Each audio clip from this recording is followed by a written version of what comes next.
Hello जी, नमस्कार, राम राम सा। स्वागत है आप सब कृषि शेर शेरनियों का सरोकार एग्री इंस्टीट्यूट के इस डिजिटल प्लेटफॉर्म पर। आशा करता हूं कि आप सब स्वस्थ होंगे, मस्त होंगे, अपनी पढ़ाई में जबरदस्त तरीके से व्यस्त होंगे। अगर आप भी बीएससी एग्रीकल्चर के स्टूडेंट्स हो तो आपके लिए सभी सेमेस्टर के नए बैच है वो निःशुल्क सरोकार एग्री इंस्टीट्यूट के यूट्यूब चैनल पर अवेलेबल है। प्रत्येक सेमेस्टर चाहे first second semester, fourth semester और सिक्स सेमेस्टर, इन सभी सेमेस्टर के वीडियो लेक्चर, पीडीएफ नोट्स सभी है सरोकार एग्री इंस्टीट्यूट के यूट्यूब चैनल पर है, आपको फ्री ऑफ कॉस्ट अवेलेबल होने वाला है। यहाँ पर आपको फ्री रिकॉर्डेड क्लासेज मिलेगी। कौन कौन से फीचर है सरोकार एग्री इंस्टीट्यूट के यूट्यूब चैनल पर जो आपको अवेलेबल रहने वाले है, वो भी free of cost. Free recorded classes रहने वाली है, क्लास नोट्स पीडीएफ है आपको यहाँ पर मिल जाएंगे, डेली जो पैनल पीडीएफ है वो मिल जाएगी। उसके अलावा प्रीवियस पेपर सॉल्यूशन, जो भी आपकी रिलेटेड यूनिवर्सिटी है उस यूनिवर्सिटी में प्रीवियस ईयर के जितने भी पेपर हुए 4-5 साल की, वो आपको उसका पेपर सॉल्यूशन यहाँ पर मिल जाएगा। और अपने ये जो रिटर्न हो जो क्वेश्चन है वो वापस है वो लगभग 60-70% है, प्रीवियस ईयर के पेपरों से ही क्वेश्चन आते हैं, तो वो आपको यहाँ पर सॉल्यूशन मिल जाएगा। उसके अलावा सेमेस्टर के नोट्स फ्री है, वो आपको टेलीग्राम चैनल पर मिल जाएगा, सरोकार एग्री इंस्टीट्यूट के टेलीग्राम चैनल पर। उसके अलावा अपन बात करें तो आपको यहाँ पर एक्सपीरियंस्ड फैकल्टी के द्वारा लगभग 4 से 5 एक्सपीरियंस फैकल्टी के द्वारा आपको यहाँ पर अध्यापन कार्य करवाया जाएगा। तो आपने अभी तक चैनल को सब्सक्राइब नहीं किया है तो चैनल को सब्सक्राइब कर दीजिए, चैनल से जुड़ जाइए और अपने दोस्तों को भी जोड़िए, अपने सीनियर्स, जूनियर और अपने फ्रेंड्स के पास शेयर कीजिए और उन्हें बताइए जो बीएससी एग्रीकल्चर के स्टूडेंट्स हैं उनको कहिए कि सरोकार एग्री इंस्टीट्यूट है वो बीएससी एग्रीकल्चर के विद्यार्थियों के लिए free of cost video lecture, PDF सभी सेमेस्टर की प्रत्येक सब्जेक्ट आपको यहाँ पर मिलने वाले हैं। शुरू करते हैं अपनी आज की क्लास को। अपन अगर पिछली क्लास की बात करें तो पिछली क्लास के अंदर अपन बात कर रहे थे खाद्यान्न फसलों के बारे में। किसके बारे में? पिछली क्लास के अंदर अपन खाद्यान्न फसलों की है उनके बारे में बात कर रहे थे। और खाद्यान्न फसलों का अपन ने फाउंडेशन सीड और सर्टिफिकेशन सीड है यानी आधार बीज और प्रमाणीकरण बीज उत्पादन की टेक्निक के बारे में पढ़ा था। किसके बारे में पढ़ा था अपन ने? फाउंडेशन सीड और अपन ने सर्टिफिकेशन सीड के बारे में अपन ने प्रोडक्शन टेक्निक पढ़ी थी, उसके उत्पादन की तकनीकें पढ़ी थी। और अपन ने जो टॉपिक नंबर 4 है उसके अंदर है प्रोडक्शन टेक्निक के बारे में पढ़ा था। तो आप पहले है वो टॉपिक नंबर 4 है वो ध्यान से देख लीजिए, क्योंकि टॉपिक नंबर 4 से ही है जो अगले अपने 6 से 7 चैप्टर होने वाले हैं। खाद्यान्न फसलें, तिलहनी फसलें, दलहनी फसलें और मसाले वाली फसलें, उसके साथ में चारे वाली फसलें जो अपने फॉडर क्रॉप है, इन सब की फाउंडेशन सीड और सर्टिफिकेशन सीड की प्रोडक्शन टेक्निक के बारे में अपन को बताया हुआ है। तो आपने अभी तक उस क्लास को नहीं देखा है तो पिछली क्लासों को देखने के लिए अपने सरोकार के जो प्ले लिस्ट है वहां पर आप जाके देखोगे, सीड टेक्नोलॉजी के नाम से प्ले लिस्ट मिलेगी, उसके अंदर सीड टेक्नोलॉजी की सभी क्लासेज अवेलेबल है, तो देख लीजिए। आज अपन बात करने वाले हैं वो बात करेंगे फॉडर क्रॉप्स के बारे में, चारे वाली फसलों के बारे में। कौन सी? चारे वाली फसलें। जो अपनी चारे वाली फसलें हैं फॉडर क्रॉप्स है, इन चारे वाली फसलों का फाउंडेशन एंड सर्टिफाइड सीड का प्रोडक्शन देखेंगे अपन। फाउंडेशन सीड यानी आधार बीज का उत्पादन, आधार वो प्रमाणीकरण बीज होता है अपना, उस प्रमाणीकरण बीज के प्रोडक्शन की अपन बात करेंगे कि उसका उत्पादन है वो खाद्यान्न वाली चारे वाली फसलों का उत्पादन करने के लिए किन किन बातों का ध्यान रखेंगे। वैसे जो अपना टॉपिक 4 है उन सभी टेक्निक वो की वही लेने वाली है। अगर मान लो क्वेश्चन आता है यहाँ पर कि फाउंडेशन है seed production of importance fodder crops techniques बताइए, क्वेश्चन आता है कि जो चारे वाली फसलें होती है उनके आधार बीज उत्पादन की तकनीक के बारे में बताना। तो अपन को टॉपिक नंबर 4 है वो जो अपन को सीड प्रोडक्शन की टेक्निक पढ़ी थी वो क्रम वाइज अपन को सीरियल नंबर से याद होनी चाहिए। उनसे अलग कोई चारे वाली फसलों की विशिष्ट है, जैसे उनमें आइसोलेशन डिस्टेंस है वो अलग लगते हैं, तो वो अपन यहाँ पर बात करने वाले हैं। चारे वाली फसलों की बात करें मुख्य रूप से बरसीम, लूसर्न तथा जई है। चारे वाली फसलें कौन कौन सी है? बरसीम, लूसर्न तथा मुख्य चारे वाली फसलें जई है। इनके आधार व प्रमाणीकृत बीज की अपन बात करेंगे। जो उत्पादन की सामान्य विधि है वो 4 नंबर चैप्टर के अंदर लेक्चर नंबर 4 अपनी क्लास नंबर 4 है उसके अंदर दी हुई है। सभी चारे वाली फसलों के लिए सभी चरण समान ही रहेंगे। फर्स्ट चरण है जैसे सीड सोर्स, सेकंड है फार्म सिलेक्शन, फिर है फील्ड प्रिपरेशन, ये सभी चरण है वो समान रहने वाले हैं। उन चरणों के अंदर जैसे इसमें आइसोलेशन दूरी अलग है, जो अपने पृथक्करण दूरी है वो इन फसलों में अलग है, क्योंकि पृथक्करण दूरी है वो पर परागण पर निर्भर करती है। किस पर निर्भर करती है? पर परागण पर निर्भर करती है, पर परागण के प्रतिशत पर है वो निर्भर करती है। तो मैं बात करूं अपने आइसोलेशन डिस्टेंस की, पर परागण के प्रतिशत के आधार पर चारे वाली फसलों में पृथक्करण दूरी भी भिन्न भिन्न होती है। अगर मैं बात करूं बरसीम की, किसकी बात करूं, बरसीम की बात करूं तो बरसीम में होता है क्रॉस पोलिनेशन, पर परागण होता है। क्या होता है, बरसीम के अंदर क्रॉस पोलिनेशन होता है, पर परागण होता है। इनकी अपन जो डिस्टेंस रखते हैं आइसोलेशन, वो आधार बीज के लिए रखते हैं। अगर मैं बात करूं फाउंडेशन सीड की, आधार बीज की बात करूं, आधार बीज के लिए अपन बरसीम के अंदर आइसोलेशन डिस्टेंस रखते हैं, वो रखते हैं 400 मीटर। कितनी रखते हैं, 400 मीटर रखते हैं। और अगर मैं बात करूं सर्टिफाइड सीड की बात करूं, प्रमाणीकृत बीज की बात करूं, प्रमाणीकृत बीज की बात करूं तो मैं इसके लिए रखते हैं अपन 100 मीटर। क्वेश्चन आ सकता है कि आधार बीज उत्पादन के लिए बरसीम में डिस्टेंस, आइसोलेशन डिस्टेंस कितनी रखते हैं, तो 400 मीटर रखते हैं फॉर 100 मीटर। प्रमाणीकृत बीज के प्रोडक्शन के लिए रखते हैं अपन 100 मीटर या 100 मीटर। उसके बाद में आता है लूसर्न। लूसर्न के अंदर भी क्या होता है, पर परागण होता है। क्या होता है, पर परागण। जो अपनी लूसर्न फसल है चारे वाली, उसके अंदर भी पर परागण होता है। उसमें भी अपन जो आधार बीज के लिए आइसोलेशन डिस्टेंस रखेंगे वो रखेंगे 400 मीटर, और प्रमाणीकृत बीज के लिए, सर्टिफाइड सीड के लिए आइसोलेशन डिस्टेंस रखेंगे वो रखेंगे 100 मीटर। उसके बाद में अपनी आती है ओट्स, जई। अगर मैं जई की बात करूं तो जई में भी क्रॉस पोलिनेशन होता है। क्या होता है, जई में भी क्रॉस पोलिनेशन होता है। जिन फसलों के अंदर क्रॉस पोलिनेशन अधिक होता है, उन फसलों की आइसोलेशन डिस्टेंस भी क्या होती है, अधिक होती है। तो जई के अंदर अपन जई के अंदर होता है वो सेल्फ पोलिनेशन होता है, स्व परागण होता है। क्या होता है, सेल्फ पोलिनेशन होता है, सेल्फ पोलिनेशन। थोड़ी मिस्टेक हो गई, माइनर मिस्टेक है, सुधार लेना। जई के अंदर होता है वो स्व परागण होता है, और बरसीम तथा लूसर्न के अंदर होता है वो पर परागण होता है। तो पर परागण वाली फसलों के अंदर जो आधार बीज और आधार बीज और प्रमाणीकृत बीज की आइसोलेशन डिस्टेंस है वो अधिक है, जबकि जई के अंदर होता है सेल्फ पोलिनेशन, स्व परागण, इसलिए इनकी पृथक्करण दूरी है वो कम है। तो जई के अंदर पृथक्करण दूरी रखते हैं अपन, आइसोलेशन डिस्टेंस रखते हैं वो आधार बीज और सर्टिफाइड सीड की कितनी रखते हैं, 3 मीटर रखते हैं। तो अपन को ध्यान रखना है। अगर अपन को बरसीम तथा लूसर्न की पूछे तो 400 मीटर और 100 मीटर, अगर जई की पूछे तो 3 मीटर अपन को लिखानी। और अगर क्वेश्चन आता है कि चारे वाली फसलों का सीड प्रोडक्शन की टेक्निक बताए, तो अपन को ये सभी है वो याद होनी चाहिए। बात करते हैं अपन इससे आगे अगली टेक्निक के बारे में। अगर जई में लूज स्मट रोग से बचाव के लिए 150 मीटर पृथक्करण दूरी रखते हैं। अगर मैं जई की बात करूं, किसकी बात करूं, जई की। और जई के अंदर अपन लूज स्मट यानी कि अनावृत कंडवा रोग होता है, जो लूज स्मट होता है, उसकी अगर रोकथाम करनी है तो उसके लिए अपन आइसोलेशन डिस्टेंस रखेंगे। आइसोलेशन डिस्टेंस कितनी रखेंगे, 150 मीटर रखेंगे। कितनी रखेंगे, 150 मीटर है वो रखने वाले हैं।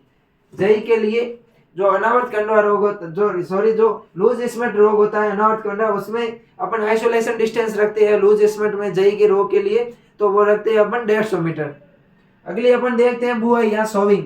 जो बुआई का समय है वो कब है, कब बुआई करनी चाहिए। रबी की फसलों की बुआई है जो अपन सामान्यतः जून जुलाई के अंदर करते हैं, और खरीफ की फसलों की बुआई है वो जून जुलाई के अंदर करते हैं, और रबी की फसलें होती है उनकी बुआई है अपन अक्टूबर नवंबर के माह में करते हैं। तो जो अपने चारे वाली फसलों में रबी की फसलें हैं उनका अपन प्रोडक्शन लेने के लिए बुआई करेंगे वो अक्टूबर नवंबर के माह के आसपास करेंगे, और खरीफ की चारे वाली फसलों की बुआई करेंगे अपन जून जुलाई के आसपास। और अपन इसमें देखने वाले हैं सीड रेट यानी कि बीज दर देखने वाले हैं। अगर मैं बात करूं बरसीम की, किसकी बात करूं, बरसीम की मैं बात करूं तो बरसीम की अपन है रबी की फसल है, और बरसीम की अपन बुआई करते हैं अक्टूबर नवंबर में। कब करते हैं, बरसीम यानी कि अपन बुआई करते हैं वो अक्टूबर नवंबर में करते हैं। ये एक रबी की फसल है, और इसके बीज दर रखते हैं, सीड रेट रखते हैं वो रखते हैं 30 किलोग्राम प्रति हेक्टेयर। बरसीम के लिए अपन जो सीड रेट रखते हैं वो कितने रखते हैं, 30 किलोग्राम प्रति हेक्टेयर रखते हैं। बुआई करते हैं अपन अक्टूबर नवंबर में। अगली अपनी फसल है वो है लूसर्न। अगर मैं बात करूं लूसर्न की, तो इसमें भी अपन बुआई करते हैं वो अक्टूबर नवंबर में करते हैं, और बीज दर रखते हैं वो 30 किलोग्राम रखते हैं, 30 किलोग्राम प्रति हेक्टेयर। उसके बाद में अपनी आती है ओट्स, जई। जई की बात करूं तो जई भी है रबी की फसल है, अक्टूबर नवंबर के अंदर अपन बुआई करते हैं, और जई के बीज उत्पादन के लिए अपन बीज दर रखते हैं वो रखते हैं 80 to 100 किलोग्राम प्रति हेक्टेयर। ये अपन को ध्यान रखना है। अगर अपन को बरसीम की बीज दर पूछे आधार बीज और प्रमाणीकरण बीज उत्पादन के लिए, तो रखनी है 30 किलोग्राम, अक्टूबर नवंबर में बुआई करेंगे। लूसर्न की पूछ है तो लूसर्न की बुआई अपन अक्टूबर नवंबर माह में करेंगे और बीज दर रखेंगे वो रखेंगे 30 किलोग्राम। लेकिन अगर ओट्स की पूछ है जई की तो बुआई तो अक्टूबर नवंबर में करेंगे, लेकिन इनकी जो सीड रेट है वो अपन रखेंगे 80 to 100 किलोग्राम, 80 to 100 किलोग्राम। अब अपन देखते हैं इनके फर्टिलाइजर डोज के बारे में, उर्वरक के बारे में बात करते हैं कि इन फसलों को उर्वरक की कितनी आवश्यकता रहने वाली है। अगर मैं बात करूं उर्वरक की, फर्टिलाइजर की सॉरी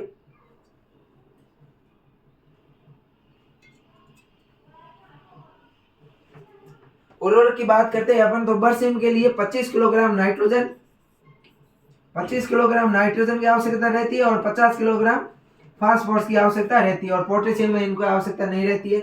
उसके बाद में मैं बात करूं लूसन की, तो लूसन के अंदर 25 किलोग्राम नाइट्रोजन की आवश्यकता रहेगी और 50 किलोग्राम फास्फोरस की आवश्यकता रहेगी। उसके बाद में जई की बात करें तो जई के अंदर है जो नाइट्रोजन है वो रहेगी 80 किलोग्राम, 80 केजी की अपन को प्रति हेक्टेयर आवश्यकता रहने वाली है और फास्फोरस रहेगी वो रहेगी 30 किलोग्राम। तो अपन को बरसीम तथा लूसन में ध्यान रखना है 25-50, जबकि अपना जो जई है जई के अंदर याद रखना 80-30। तो ये है इनमें नाइट्रोजन और फास्फोरस की आवश्यकता रहेगी। नाइट्रोजन की आधी मात्रा तथा फास्फोरस की संपूर्ण मात्रा बुआई के समय खेत में डाल दी जाती है। नाइट्रोजन की शेष आधी मात्रा कटाई के तुरंत बाद फसल में डाल देते हैं। जब नाइट्रोजन की आधी मात्रा तथा फास्फोरस की पूरी मात्रा अपन बुआई के समय खेत में डाल देंगे, फिर से जो नाइट्रोजन की आधी मात्रा बचती है उसको अपन कटाई के बाद में वो डाल देते हैं। अब अपन बात करते हैं सिंचाई की, तो सिंचाई की है विभिन्न चारे वाली फसलों के लिए सिंचाई की आवश्यकता परिवर्तित होती है, लेकिन सभी चारे वाली फसलों में सिंचाई की आवश्यकता है कि प्रत्येक कटाई के बाद में अपन को सिंचाई कर लेनी चाहिए। बरसी में सिंचाई कई पर कटाई के बचात होती है। बरसी में सिंचाई की कोई संख्या है वो सीमित नहीं होती है, प्रत्येक कटाई के बाद में सिंचाई करनी चाहिए।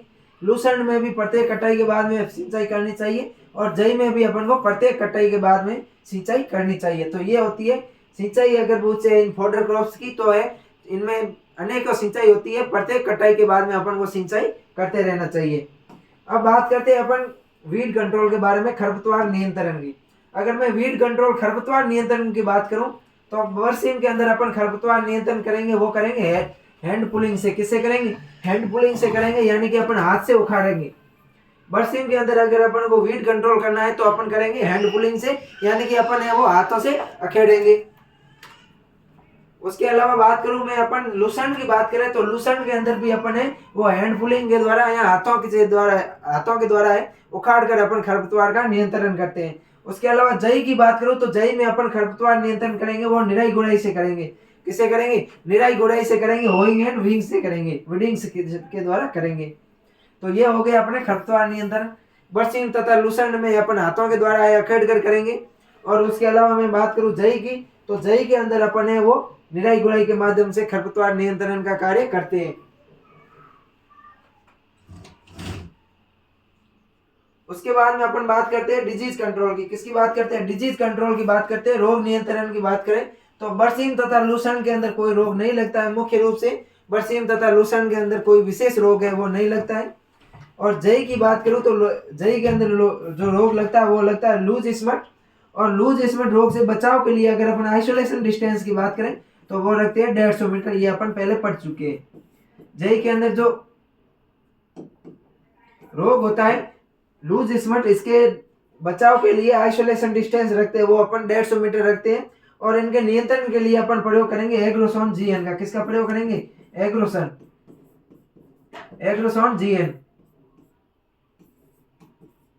एग्रोसोन जीएन नामक रसायन का प्रयोग है अपन जई के लूज स्मट के नियंत्रण के लिए प्रयोग में लेते हैं। और बरसीम तथा लूसर्न में कोई विशेष रोग नहीं होता है, छोटे मोटे रोग होते हैं तो फिजिकल ऑर्डर होते हैं वो पोषक तत्वों की कमी से दूर किए जा सकते हैं।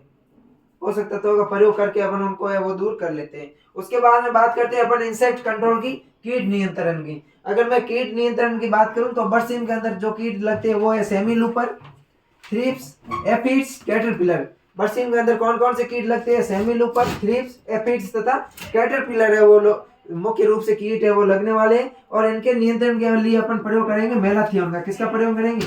मेलाथियन। बरसीम के अंदर कीट नियंत्रण के लिए अपन प्रयोग करने वाले रसायन का प्रयोग करेंगे। जो खरपतवारनाशी है, वीडिसाइड है, वो है मैलाथियोन। उसके बाद में मैं बात करूं लूसेंट की, तो लूसेंट के अंदर कोई विशेष है नहीं, यही लगने वाले कीट है, इनका प्रयोग है और इन रसायनों का अपन प्रयोग वापस कर देंगे। जैसे semi looper, thrips, aphids, caterpillar के नियंत्रण के लिए मैलाथियोन का प्रयोग करने वाले हैं। उसके अलावा है जई। जई के अंदर जो लगती है वो लगती है दीमक, टर्मिड्स। जई के अंदर टर्माइट्स लगते हैं, दीमक लगते हैं, और दीमक के कंट्रोल के लिए अपन प्रयोग करेंगे बेंजीन हेक्साक्लोराइड BSC का। किसका प्रयोग करेंगे? बेंजीन हेक्साक्लोराइड का प्रयोग करेंगे। तो यह हो गया अपने seed production, foundation and certified seed. कौन सी फसलों का? फॉडर क्रॉप, चारे वाली फसलों का अपन ने सीड प्रोडक्शन पढ़ लिया। वैसे तो जो टेक्निक है, चरण रहने वाले, वो 4th चैप्टर के रहने वाले हैं। उन 4th चैप्टरों से जो अलग कोई विशेष बात है, जैसे आइसोलेशन डिस्टेंस, नाइट्रोजन फास्फोरस का जो डोज है, वो फर्टिलाइजर डोज, इरिगेशन, उनकी अपन ने विशेष चर्चा यहाँ पर कर ली। उसके अलावा एक है स्टैंडर्ड सोविंग के बारे में पूछा हुआ है, समयांतर बुआई क्या होती है। ये एक है, क्वेश्चन आया हुआ है एक बार, ये फिल इन द ब्लैंक्स के अंदर है, क्वेश्चन पूछा गया था मिड टर्म के अंदर कि समयांतर बुआई क्या होती है, स्टैंडर्ड सोविंग क्या होती है। तो नर तथा मादा जनक पौधे के पुष्पन तुल्य कालन के लिए नर के जनक पौधों की समय समय पर बुआई की जाती है, इसे समयांतर बुआई कहते हैं। समयांतर बुआई क्या होती है कि नर तथा मादा पौधों के पुष्पन के लिए, जो जैसे अंदर नर तथा मादा पौधे अलग अलग होते हैं, उनमें पुष्पन तुल्य कालन के लिए, किसके लिए? पुष्पन तुल्य कालन के लिए नर की है, नर जनक पौधों की अपन समय समय पर बुआई करते रहते हैं। इन नर जनक पौधों की समय समय पर बुआई करने की क्रिया क्या कहलाती है? स्टैंडर्ड सोविंग कहलाती है, समयांतर बुआई कहलाती है। तो आज की क्लास के अंदर अपन ने seed production technique of fodder crops की अपन ने बात की है। फॉडर क्रॉप्स यानी चारे वाली फसलों के अंदर आधार बीज तथा प्रमाणीकृत बीज उत्पादन की तकनीक के बारे में अपन ने बात की। मुझे आशा है कि जो आज अपन ने पढ़ा है या आपको समझ में जरूर आया होगा। फिर भी अगर कोई आपका डाउट रहता है तो आप कमेंट करके हमें अवगत करा सकते हैं। वीडियो का अंत समय तक देखने के लिए आपका बहुत बहुत आभार। मिलते हैं नेक्स्ट वीडियो में, तब तक के लिए थैंक यू।